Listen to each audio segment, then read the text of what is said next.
दुनिया भर से सनातन धर्म की सारी खबरों से रहना चाहते हैं अपडेट, तो सब्सक्राइब करें द साइंटिफिक हिंदू को।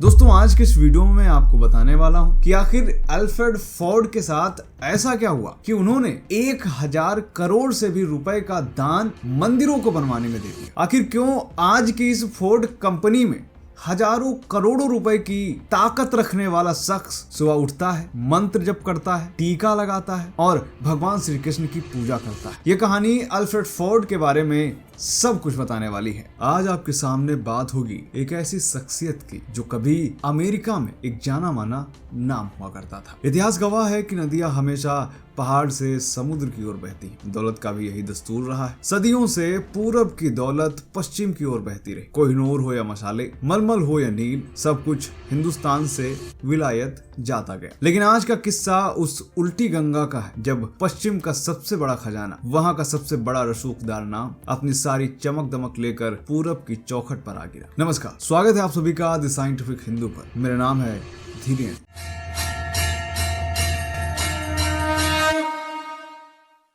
आज कहानी अल्फ्रेड फोर्ड की। इस चैनल पर नए हैं तो चैनल को सब्सक्राइब करिएगा। वीडियो के बारे में अपनी राय कमेंट में बताना ना भूले। चलिए शुरू करते हैं। जरा सोचिए, 50 का दशक है, जगह है अमेरिका का डिट्रॉइट शहर, जिसको मोटर सिटी भी कहा जाता है। यहाँ की हवा में पेट्रोल की महक और आसमान में फैक्ट्रियों का धुआं। और यही एक ऐसा परिवार है जिसके नाम के बिना अमेरिका का इतिहास अधूरा है। वो नाम है हेनरी फोर्ड। वो आदमी जिसने दुनिया को पहिए दिए, जिसने फोर्ड मोटर कंपनी खड़ी की और दुनिया को रफ्तार सिखाई। उस परिवार में पैदा होना मतलब मुंह में सोने का नहीं, बल्कि डायमंड का चम्मच लेकर पैदा होना। लेकिन इसी परिवार में एक चिराग, हेनरी फोर्ड का सगा परपोता, आज क्या कर रहा है? क्या वो डिट्रॉइट के किसी बेडरूम में बैठकर कारों की बिक्री का ग्राफ देख रहा है, या फिर किसी प्राइवेट जेट में बैठकर पूरी दुनिया की सैर कर रहा है? इन सवालों के जवाब है बिल्कुल नहीं। ये शख्स बंगाल के एक छोटे से गांव जिसका नाम है मायापुर, गंगा के किनारे, धोती कुर्ता पहने, माथे पर तिलक लगाए, आज हाथ में जप माला लिए हरे कृष्ण मंत्र का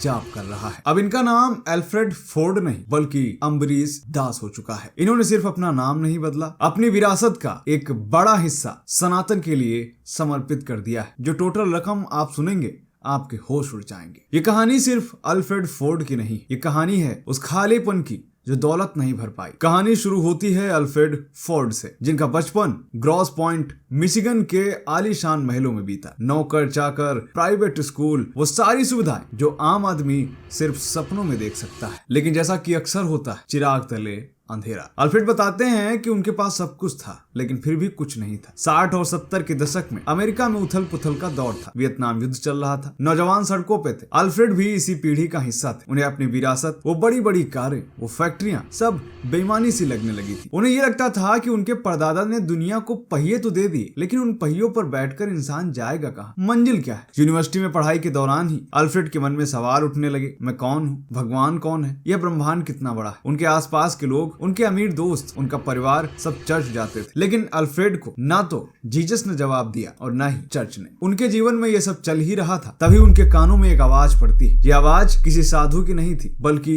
एक रॉक स्टार की थी। और ये रॉक स्टार थे बीटल्स के जॉर्ज हैरिसन।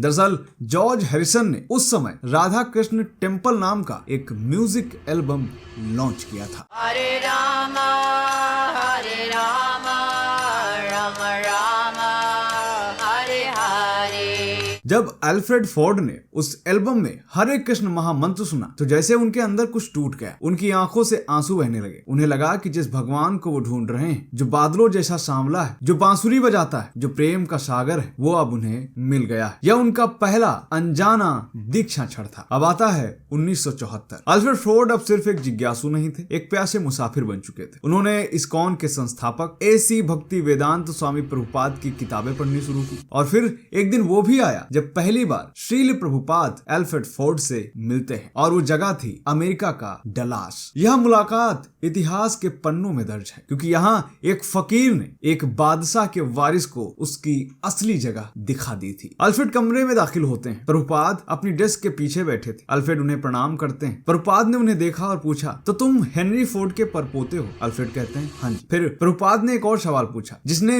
अल्फ्रेड को अंदर से हिला के रख दिया। प्रभुपाद ने पूछा, हेनरी फोर्ड अब कहाँ है? दरअसल अल्फ्रेड फोर्ड जब भक्ति वेदांत स्वामी प्रभुपाद से मिलने गए थे तो वहां पर उनके अनुयायियों से अपने बारे में जमकर बताया था कि वो इतनी दौलत के मालिक हैं, इस कंपनी को ऑन करते हैं। फिर प्रभुपाद एक और सवाल पूछते हैं, कहते हैं कि क्या हुआ हेनरी का? क्या वो अब भी अपनी फैक्ट्रियों के मालिक हैं या फिर अब किसी नाली में कीड़े बनकर पैदा हुए, या फिर वो कोई कुत्ता या बिल्ली है? तुम नहीं जानते। उनकी सारी दौलत, सारी शोहरत यहीं रह गई, वो अपने साथ क्या ले गए? ये वो पल था जब अल्फ्रेड का फोर्ड होने का अहंकार टूटा। उन्हें समझ आ गया कि जिस विरासत पर उनका परिवार इतना इतराता है वो दरअसल पानी का एक बुलबुला है। प्रभुपाद ने उन्हें समझाया कि असली दौलत बैलेंस नहीं बल्कि भक्ति। और यही वो क्षण था जब हेनरी फोर्ड के परपोते ने, जिसकी संपत्ति उस समय अरबों में थी, वो सर झुका लेता है। और यही वो दिन था जब वो एक सन्यासी बन जाते हैं। 1975 में हवाई द्वीप में उन्हें औपचारिक दक्षिणा दी गई। प्रभुपाद ने उन्हें एक नया नाम दिया। नाम था अम्बरीश दास। अम्बरीश नाम ही क्यों? दरअसल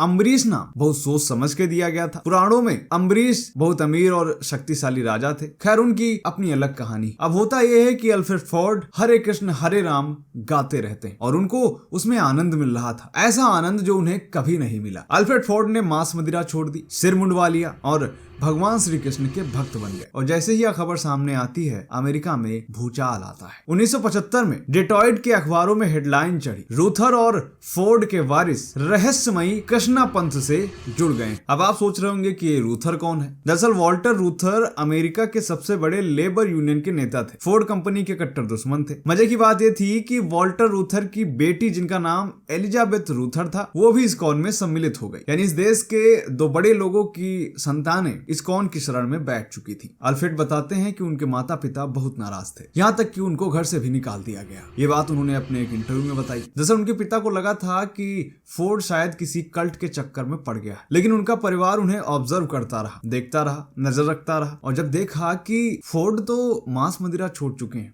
अब क्लब नहीं जाते, डांस नहीं करते, कोई भी गलत चीजें नहीं करते, तो उनका मन बदलता है और वो फिर फोर्ड को स्वीकार कर लेते हैं। अब इसके बाद फोर्ड की जिंदगी में एक और चैप्टर आता है और वो चैप्टर था प्रेम का, शादी का। कैसे उन्होंने हिंदू लड़की से शादी की, बताता हूँ। दरअसल 80 के दशक की शुरुआत में उनकी मुलाकात होती है शर्मिला भट्टाचार्य से। शर्मिला उस वक्त ऑस्ट्रेलिया से पीएचडी कर रही थी। उनके पिता ध्रुवदेव भट्टाचार्य पश्चिम बंगाल के नैहाटी के रहने वाले थे। शर्मिला बताती हैं कि पहले उन्हें अमेरिकियों से बहुत चिढ़ थी, लेकिन जब वो अल्फ्रेड से मिली तो उनको देखकर हैरान रह गई। दोनों पत्रों और फोन कॉल से उस समय बात किया करते थे। फिर आता है 1984, जब भारत में पूरे वैदिक रीति रिवाज के साथ हेनरी फोर्ड के परपोते ने एक बंगाली ब्राह्मण लड़की के साथ 7 फेरे ले लिए। अब उस चैप्टर की बात जो कि सबसे ज्यादा क्रेजी है, ये वो चैप्टर है जब अल्फ्रेड फोर्ड ने कुछ ऐसा काम कर दिया जिसके लिए उन्हें सदियां याद रखेंगी। दरअसल प्रभुपाद का एक अधूरा सपना था। वो चाहते थे कि मायापुर, जो कि चैतन्य महाप्रभु की जन्मस्थली है, वहां पर एक ऐसा मंदिर बने